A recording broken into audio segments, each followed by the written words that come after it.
you've been through multiple economic downturns and interest rate fluctuations, and wars and all of the things that happen when you've been doing this for 25 years, which is how long I've been doing it. And so I've seen what happens.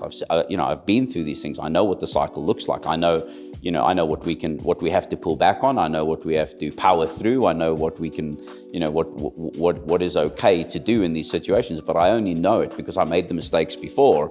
Welcome to Orbit, the HG podcast series, where we speak to leaders from across the tech ecosystem to hear how they've built and scaled some of the most successful software companies in the world. Hi, I'm Nick Humphries. I'm the senior partner of HG, and I'm delighted to be joined today by Darren Roos, the chairman and previously the chief executive of IFS. So Darren, a South African who's the chairman and chief executive previously of a Swedish company. Yep. We both know that different countries have different cultures. Any particular kind of culture clashes or other similar things you had to deal with as part of that introduction of the company? I think one of the things about being a first-time CEO is that you do get to, hit the reset button and reinvent yourself a little bit. And it's something that I definitely took the opportunity to do coming into IFS. Coming out of my previous role where I ran the global ERP business at SAP, I think I was probably a little bit more South African, a bit more direct. What do you mean? I'm mellowed now. But coming into IFS, you're right. Swedish, very consensus-driven culture. That was how the business had been run in the past. But it required a significant amount of change. And I think what I was able to do was moderate, I guess, the way I naturally would have been being South African and very direct, but coming into an environment where I recognized very quickly that I was going to have to kind of win the hearts and minds of people to take them on the transformation journey that we were going on. Adapted my style so that there was a lot of communication, constant communication.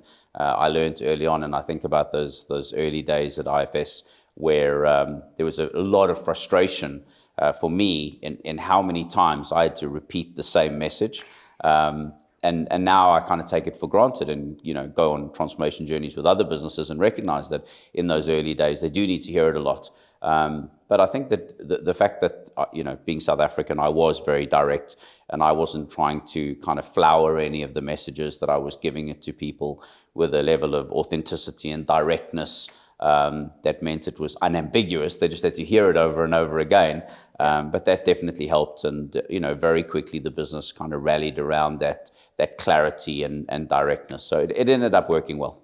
Is there any particular tips or tricks? Is there, town halls that you use? Is there ways in which you try and kind of communicate messages? Is there any very practical things that you say, look, I've found that this particular technique or this way of communication has been more effective for me in that environment? Yeah. So I think the town halls definitely work. And I think, a few things about the town halls. At IFS, we use Facebook Workplace, which they're going to end of life soon. So I can't recommend anybody uses that. But we used Facebook Workplace, and then we would live stream on Facebook Workplace. And I would take the questions live, directly.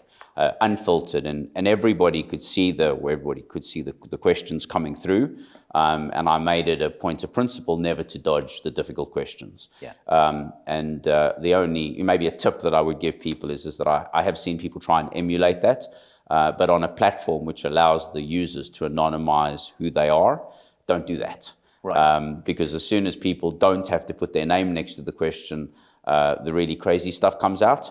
So don't do that. Make people put their name to it and then answer every question. So we ran those on a monthly basis. That worked extremely well. We still do. Mark Moffat, who's the new CEO at IFS, still does them.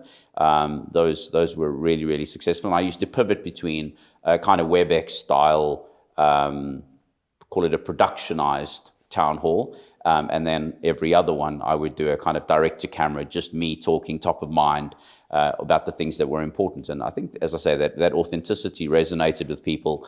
And, we navigated COVID like that, which was extremely difficult. And, I think that we went from a message in the beginning of 2018 when I joined, which was very much about the transformation of IFS and the direction that we were going to take, to then in COVID, talking about how people were feeling and the kinds of things that, were creating mental health issues in people and so on, and just reflecting on how, us as human beings were dealing with it. Yeah. But then being able to go back into, but look, if you think you've got a problem now with COVID, if we don't make the business work and we don't continue to sell software, don't carry on implementing software, don't carry on building great software, then none of you are going to have a job, and then you're going to have an even bigger problem. Yeah. So, let's come back to what's important. And I was that direct, and I think that did work very well. So, constant communication, be authentic, make sure people can ask any questions that are on their minds, and tackle those questions, even if people don't like the answer.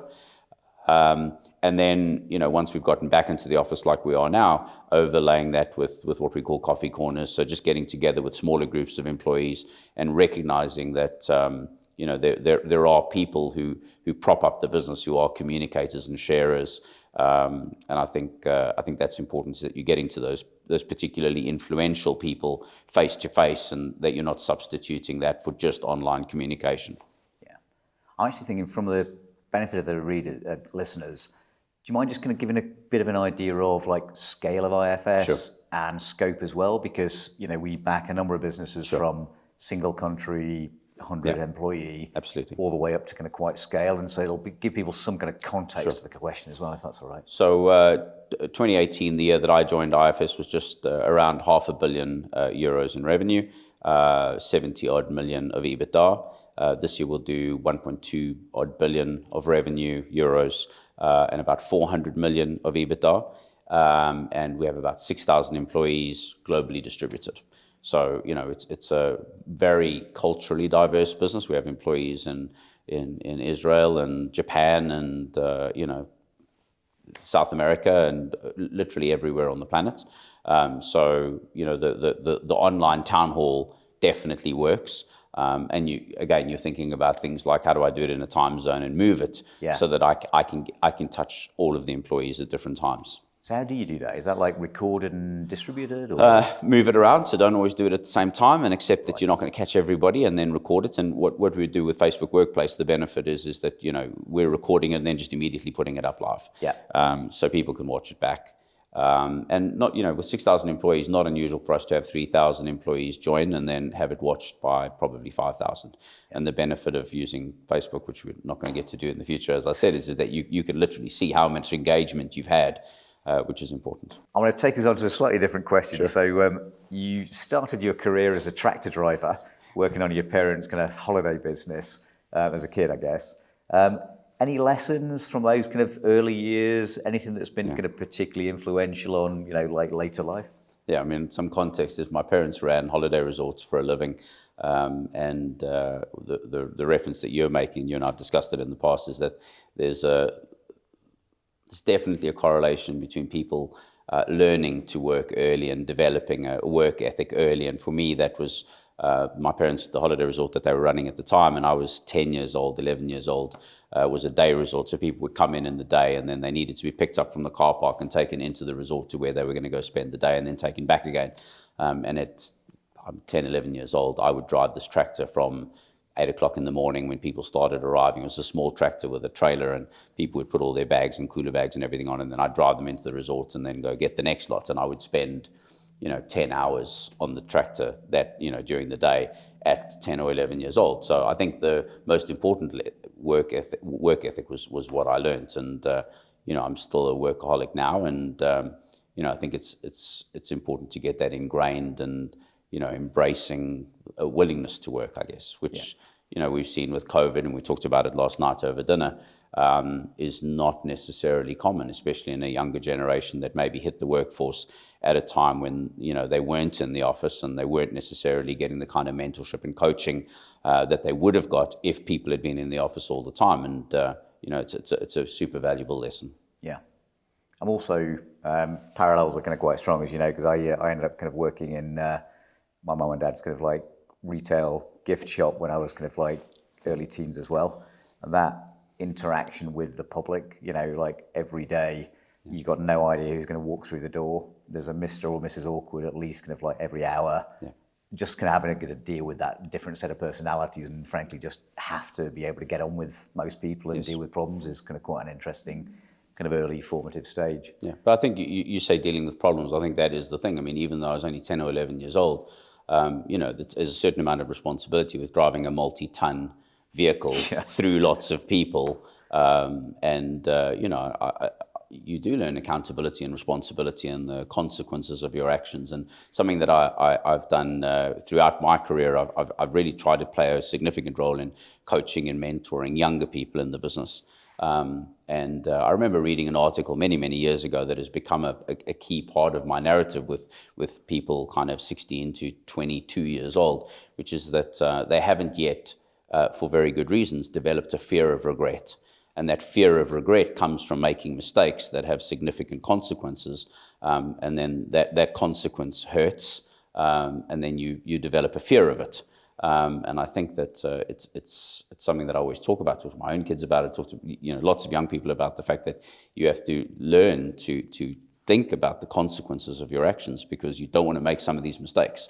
How do you then, because I'm thinking probably of young people I know kind of in their early mid-20s, kind of first or second kind of job. There's almost the opposite of that issue as well, which is people who are so diligent, typically kind of in a lot of the kind of roles that we're seeing, we're hiring kind of people who've kind of got, 18 A's at A-level, star, etc. They're kind of super kind of qualified people. There's almost the opposite of like a potential fear of kind of failure and a, almost in some ways kind of a lack or at least a reluctance to kind of risk take. So, completely off script here. How do you think about that one as well? Yeah, I mean, I think look, it's a complex topic because I think that there you have two opposing forces. Yeah. You have a cultural force, which I think is very kind of a gravity that Europeans specifically feel, which is a fear of failure. And I think it's widely understood that in the US, they have less of a fear of failure, and there's a much greater encouragement to go out there and try new things. And if you fail, it's okay, you can try again, which is obviously a very healthy approach. But I think that the counterpool there is that we also have a lot of young people who hit the workforce. They do, and you'll have seen this in your environment too, but they do a year or 2 years of work, and then they want a promotion, and they want, the conversation is one of like, how am I going to be the country manager, or how am I going to be the regional president, and they just simply don't have the experience. I talk a lot about Battlescars, and in an enterprise software environment, as people climb the ranks, whether that's in development or in sales, and because I come from sales, I'll talk about that. But if somebody hasn't been through multiple years, financial years, with multiple quarters of hitting or missing their number, they just don't have the battle scars and the experience to be able to go into a first-line sales manager role. And if they haven't had the battle scars of multiple years and dozens of quarters of motivating other people to hit their number and coaching other people to hit their number, then they don't have the battle scars to go into a second-line sales management role or a country manager role. And I think one of the biggest challenges that I've seen is people hitting the workforce and not necessarily being afraid to take the chance, but having an expectation, an unrealistic expectation of how fast they're going to advance, how much money they're going to make, and how quickly they're going to ascend when they simply don't have the battle scars. And the problem is that that's not a reflection on how bright they are or how hard they're working, but they just don't have the experience. And the risk is that if somebody advances too quickly, that they're going to reach a point where they simply run out of experience to call on, and then they're going to fail. And that becomes a cul-de-sac, and they simply can't get out of it. So, I saw this often at SAP as an example, where they had a massive graduate academy, and they would bring through, I think in the last years that I was there, 1,200 people a year, 400 in 3 cohorts, where they would do 6 months on-site in California in an academy. And then they go back into the market units, the countries, and many of those young people got promoted quickly because they were top talents, but they just didn't have the experience. And loads of them have now gotten stuck in their careers, and they just don't have the ability to move up. So I think you've got to try and find that balance. You want to encourage people to stretch themselves and not be afraid of failing, but they've got to learn that they've got to get the battle scars along the way. Yeah, it's we talk about it quite a lot in our business actually as well in HG, which is, I'm sure this comes across to kind of like, younger people are developing their career as like, some old bloke who's just kind of trying to put a blocker in there. But quite often, the people that kind of maybe move a little too fast into a promotion, it feels great for 1 or 2 or 3 years. Yeah. And the problem is you're then almost in a slightly false position in that newly promoted role where the expectations are probably just slightly greater than your capability. Yes. And it's one of those kind of fast acceleration, but then it can slow a career down or even stall a career. And that's the cul-de-sac that I'm talking about. Yeah. And the thing is that you've talked about it before with me, which is, you've been through multiple economic downturns and interest rate fluctuations, and wars and all of the things that happen when you've been doing this for 25 years, which is how long I've been doing it. And so I've seen what happens. I've been through these things. I know what the cycle looks like. I know what we have to pull back on. I know what we have to power through. I know what we can, what is okay to do in these situations. But I only know it because I made the mistakes before and have these kind of visceral memories of what went wrong and how I overcame them.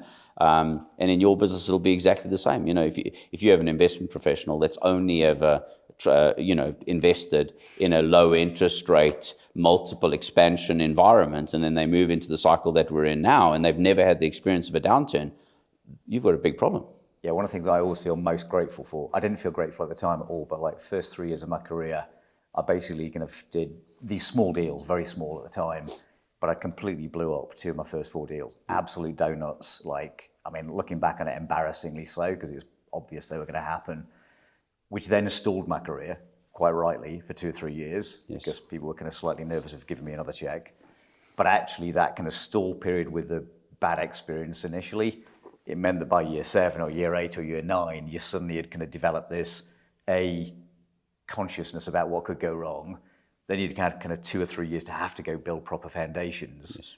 And then you got some acceleration kind of later on. So it's often this, it's not quite tortoise and the hare thing, but there is an element of that, if you're prepared to take that slightly extra year or 2, it can really accelerate, when you're in your 30s and 40s, basically. I think we all recognize that we learn more from our failures than our successes. And, at a very logical level, that makes sense and we all recognize it, but it's very inconvenient. Yeah. And, I know no one wants to embrace the idea that they're going to have to fail. And unfortunately, I think that if you've not experienced that adversity, then it's very easy to say, but you can tell me how to deal with it. You can teach me how to deal with it. But that's not the case. And, in our world, and for anybody who's watching that does this, you'll get a bit of a PTSD twitch when I say this, but, you have to go through multiple quarters where you don't think you're going to hit your number, and you're scrambling to do it and fail. Yeah.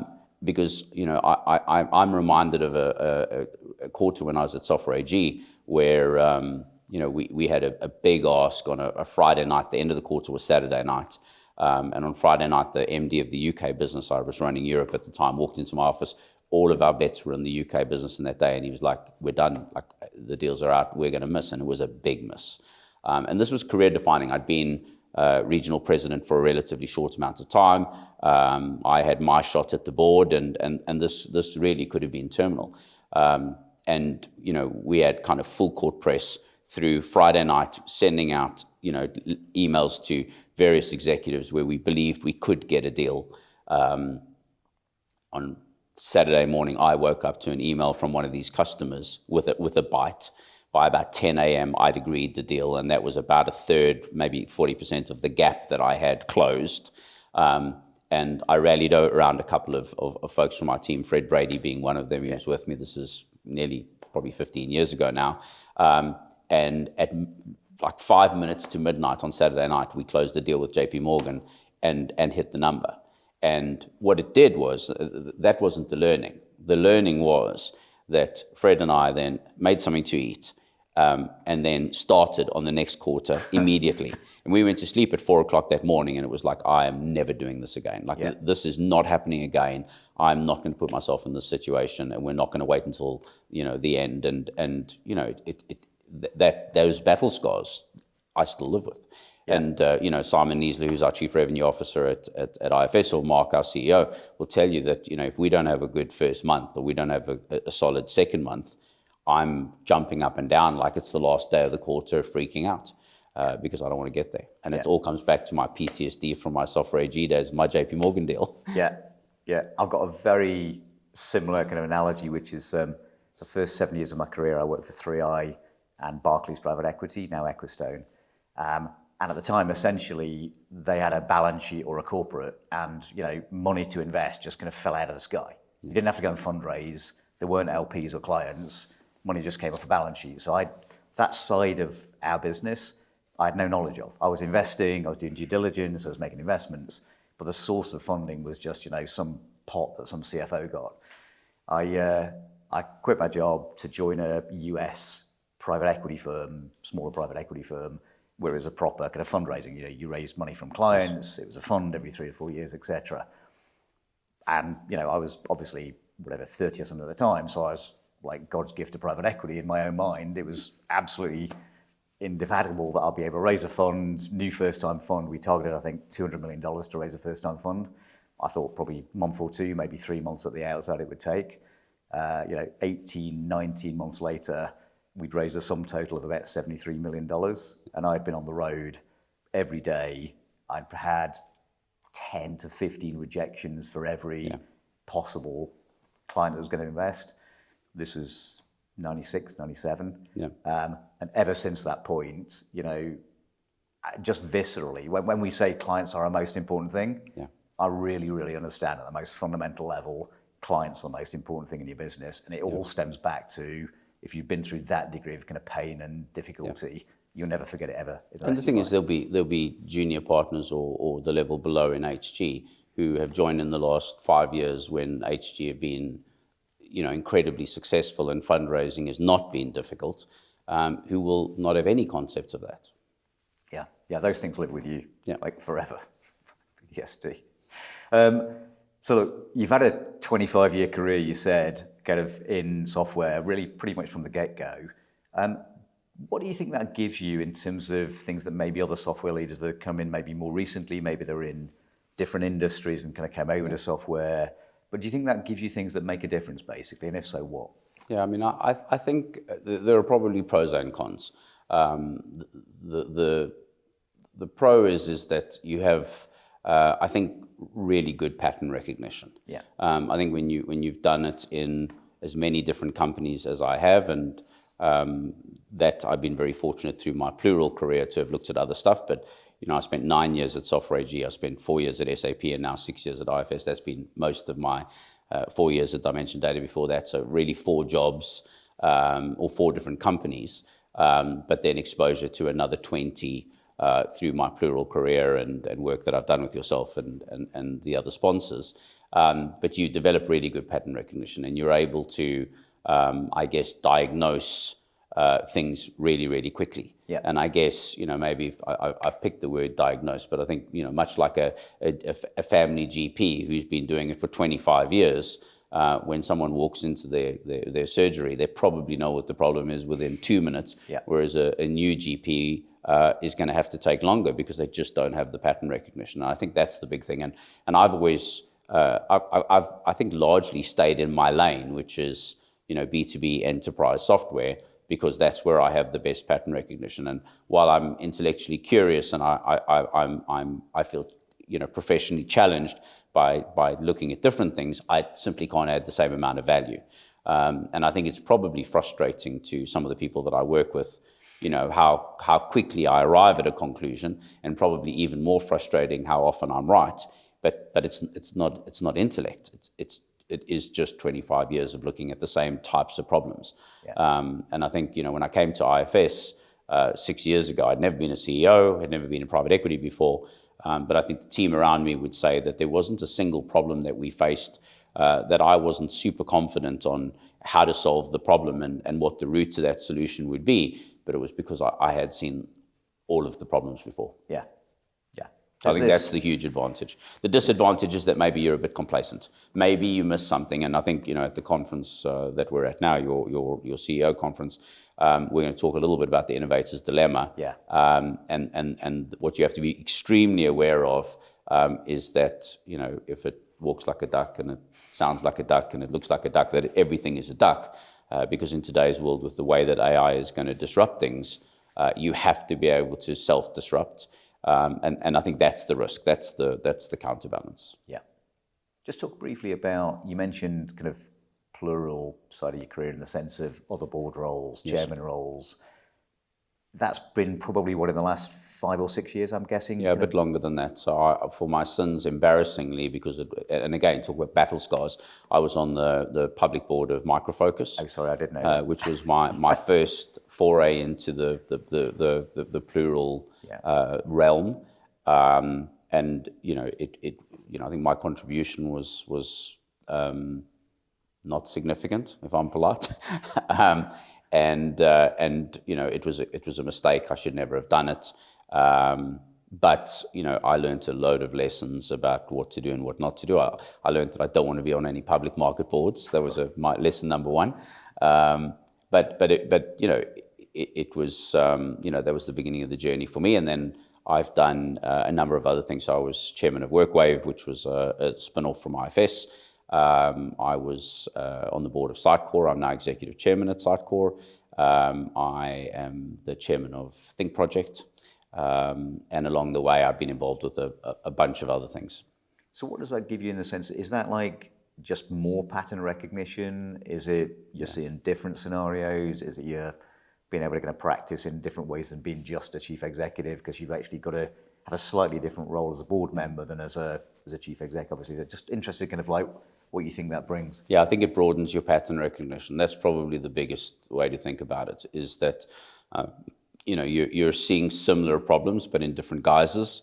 And I think largely what we do is pretty simple. And I think for the other executive chairs or chairs out there that have done this before, you'll know that the problems tend to be the same underlying problems, but being able to recognize them quickly, it helps to have seen it across a multitude of different businesses. And I think that's what it gives. And I think I learned very early on, even in my Micro Focus role, that I would come away from a board meeting, and I would say this is probably the case with every single board meeting I've ever been to outside of the businesses that I've run, that I've got notes on things to apply. And it could be something that that I've not seen before, that I'm going, hang on, I need to ask whether we're seeing the same thing. Or it could be like, I need to make a mental note that we're never going to do that because that was a terrible idea. Yeah. Or it's just about people, talent, and where there's strengths and weaknesses. And you go into a board meeting and they have a great CHRO, and you're thinking, actually, I don't have a great CHRO, and this is the impact that person's having. Yeah. So it comes from very widely diverse range of kind of broadening the pattern recognition. Great. So one extension, I guess, of the kind of plural board roles is you've obviously moved in the last 12 months from being CEO of IFS to being chairman. Can you just take us through that? Is that very much like the other examples, or is it slightly different because it's a business you've been in, you're still very much involved with it? So just interested in the kind of compare and contrast. Yeah, I think extremely valuable to have had the experience of having done it on other businesses, because I think I had a very clear understanding of ultimately the kind of relationship that I want to have with Mark, who's the CEO at IFS. But what Mark and I are clear on is that I was CEO, not so long ago. He's a new CEO, first-time CEO. And what we need to do is figure out where we're headed to. And I think we're clear on what that ultimate relationship is, and we're very clear on how we transition to get to that point. So the idea is that Mark does more and more, I do less and less, until ultimately we get into a more traditional non-exec chair CEO relationship. We started the preparation a long time before we actually effected the change. So, Mark was in the business for a couple of years before he became CEO. There was a huge amount of preparation at a very granular level, as well as a lot of dialogue and I guess building of trust between Mark and I to be able to get to the point that we could actually do the transition. And it's been great. I think that it's been a good example of how when your objectives are clear and why you're doing it, and you find the right person to succeed you, and the business is put in a position where it's successful and has momentum, and you're not bailing because things aren't going well, which is the antithesis of really where we were. IFS, at the point that we did the transition, was as successful as it's ever been, possibly more successful than it's ever been. And that was exactly the right time to do it. And then we brought somebody through who had the respect and admiration of the employees, who was perfectly equipped for the job. And he's hit the ground running. I've been able to give him the latitude to run the business. I think one more thing which has been a great learning for anybody who's considering doing it is that I have very clear swim lanes which I still have complete accountability for. And that gives me the ability to stay out of Mark's way on the stuff that he has accountability for. So there's a constant dialogue where I'm updating him on what I'm doing. And in our case, that's predominantly M&A. And we're trying to accelerate our inorganic growth story at IFS. We have a really robust, 20% plus organic growth story. And Mark effectively owns that piece and is reporting to me on that. And then I'm running the inorganic piece and keeping Mark in the loop on that. So, having those swim lanes and having this kind of ability to give each other the space to continue to work has helped a lot. Yeah, it's really interesting actually, because I was just reflecting that the subsequent kind of guests we're going to have on the podcast have got relatively similar stories in the sense of being either people that are currently chief executives working with the person that was a chief executive, yes. Now their chair. In the case of Maretta and Ilona, their perspective on that journey is going to be kind of really interesting. I guess the other reflection was for me personally. I was CEO of HG between kind of 2007 and 2017. As I described it to somebody the other day, by 2017 I was approaching the threshold of managerial incompetency, and so I handed over to somebody that was way more confident than me in Matthew Brockman. But I felt it was incredibly important because I wanted to stay in the business full time. I still was really motivated by it. It was incredibly important for me to kind of find, exactly like you described, a swim lane. I described it as like a sandpit that I could go play in, which would motivate me and hopefully kind of add something to the business and give Matthew complete and total kind of responsibility for the existing business, yes, and growing that and the organic growth in it. So for me, that was the Saturn Fund, getting it off the ground, building a new team, etc., which was hugely motivating and frankly kind of kept me out of Matthew and the rest of the team's way, yeah, for a period of time. Yeah, so that I think that is extremely important. Yeah. Any other tips, tricks? I'm thinking like maybe even really basic stuff of like, did you and Mark agree how often you were going to liaise? Yeah. Did you agree what format it was going to be? Yeah. Those. So I think it's a great question, and I think that was something that we both put a lot of thought into and arrived at the setup that we have. So my style as CEO was, I think, what I would describe as fluid, and what my team would describe as chaotic. And what I mean by that is that I would think of something that might be at 10 o'clock at night, and then I'll phone somebody and go, I've thought of this, what's happening, with that. And people really got used to the idea that I was going to dip in and go from 60,000 foot to 2 foot on things that they really didn't expect me to at any hour of the day, 365 days a year. I'm smiling because that sounds very familiar to me. Yeah. And I think that that undoubtedly contributed to the success of IFS, and it really is the culture of the business today. And Mark now does that. But what I realize is that if Mark's going to be the CEO, I can't be calling anybody in the business at 10 o'clock at night and asking them what's going on, because then they're going to defer to me, and that would undermine Mark, which clearly is not what we wanted. So what we did, and it took a little bit of adjustment from me, but it was necessary, is that we've cadenced everything. So we took a broad look across the business and went, we have all of these functions. We have product, we have HR, we have our consulting business, we have our support organization, we have cloud operations, we have cybersecurity, we have go-to-market. These are all the different things, and there's more, but these are all the different things that I would historically have dipped in and out of all of the time. Let's rank them in terms of how much time we need on each of those topics, and then we cadenced everything. So as an example, we do a full day on product once a quarter, and it's mine and Mark's session with the product organization. Mark and I go together. It's in the diary as the CEO review, but actually it's my opportunity to deep dive on product, and Mark can deep dive all of the rest of the quarter, but that's my opportunity. But it doesn't undermine Mark, and I'm staying out of it the rest of the time. And we do that for everything. And then when it comes to the rest of our cadences, that I've got a weekly forecast with them, And again, it's in the diary, and I'm not just phoning him ad hoc. And we've got a weekly one-to-one, which is an informal, no agenda, kind of what's going on, how are you doing, anything I can help with. Yeah. And other than that, I stay out of the business. Yeah. Other than my swim lane, Yeah. where I reserve the right to poke around and do whatever I want all of the rest of the time. Yeah. But that's with the M&A team and the companies we've acquired, not with the core business. Yeah. So clarity, essentially, is Clarity clarity by time, clarity by scheduling, clarity by which swim lane you're in and which you're not in. Like and that. being extremely respectful of the fact that he needs to take the accountability in the future. And if I'm going to do anything to undermine him, then I'm the one who's going to suffer, you know, as much as him. So don't do that. Yeah, yeah.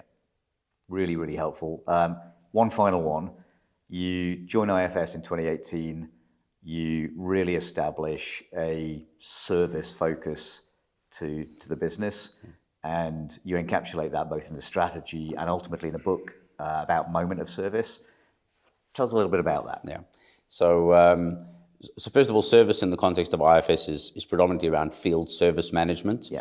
So we provide software that, amongst other things, but helps companies with very large forces of field technicians to schedule and optimize and manage that field work. And we're the number one in the market in that for the largest organizations in the world. But when I joined IFS, we were a kind of me too mid-market ERP business. So we weren't the leader in anything that we did.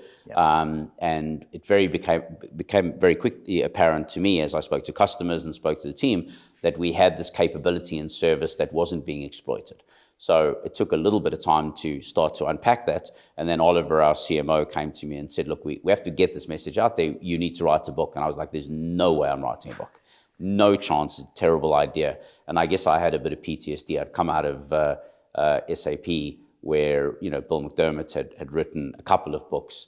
And the way in which those books were forced down the throats of the employees and customers, maybe that's the wrong way to put it. The way it was delivered to employees and customers, if I'm being euphemistic, didn't sit well with me. And I didn't feel like, as the CEO writing a book that no one would have the choice, they had to read it, didn't sit well with me. So I said no. About a year later, Oliver came back and said, look, we have a real problem articulating this message. And we'd come up with this tagline of the moment of service. And what it is large organizations are orchestrating all of the different parts of their business. And we believe that the focus for them is to try and create a moment of service. And every business has multiple moments of service. But if you create amazing moments of service for your customers, then you're going to win. You're going to have more loyal customers, your margins will be higher, et cetera, et cetera. And we needed to articulate this to our customers. So I capitulated.